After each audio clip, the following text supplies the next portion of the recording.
আমরা তথ্য প্রেরণ করার জন্য মৌখিক এবং অমৌখিক যোগাযোগের উপর খুব বেশি নির্ভর করি এবং সে কারণেই বিশ্বব্যাপী আমাদের হাজার হাজার ভাষা রয়েছে।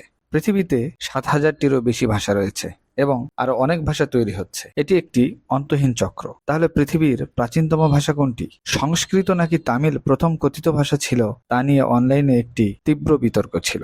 সংস্কৃতের বয়স কত? যতদূর বিশ্ব জানত, সংস্কৃত প্রথম কথ্য ভাষা হিসেবে দাঁড়িয়েছিল কারণ এটি ৫,০০০ খ্রিস্টপূর্বাব্দের আগে ছিল। নতুন তথ্য ইঙ্গিত করে যে তামিল আরো আগেরকার। তামিল সংস্কৃতের বিপরীতে এখনো বিশ্বব্যাপী ৭০ মিলিয়নেরও বেশি মানুষ কথা বলে। ২০১১ সালে ভারতীয় প্রতিবেদনে অনুমান করা হয়েছিল যে সংস্কৃতের ২.৩ মিলিয়নেরও বেশি ভাষাভাষী ছিল।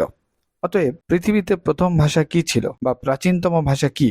সাম্প্রতিক প্রমাণ তামিলের দিকে নির্দেশ করে। সংস্কৃত এবং তামিলের মতো ভাষাগুলি এই আলোচনার কেন্দ্রবিন্দুতে স্থান করে নেয়। ল্যাটিন, হেব্রু, কপ্টিক মিশরীয়, গ্রিক, মান্ডারিন চাইনিজ এবং আরবি প্রতিটি ভাষা ইতিহাসে অনন্য অবস্থান ধারণ করে। ৫টি সবচেয়ে কঠিন ভাষা হল আরবি, ক্যান্টোনিজ, ম্যান্ডারিন চাইনিজ, জাপানিজ এবং Korean.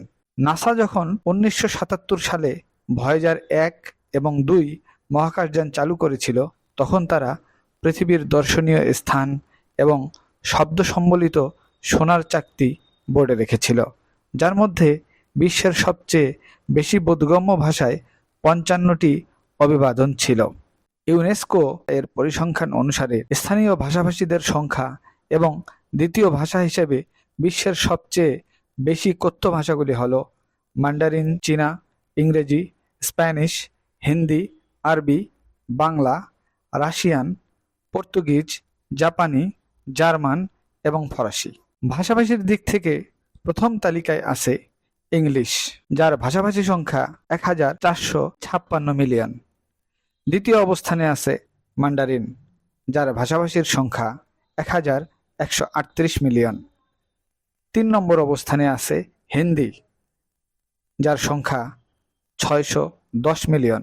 Spanish ৫৫৯ million, French ৩১০ million, modern standard Arabic ২৭৪ million.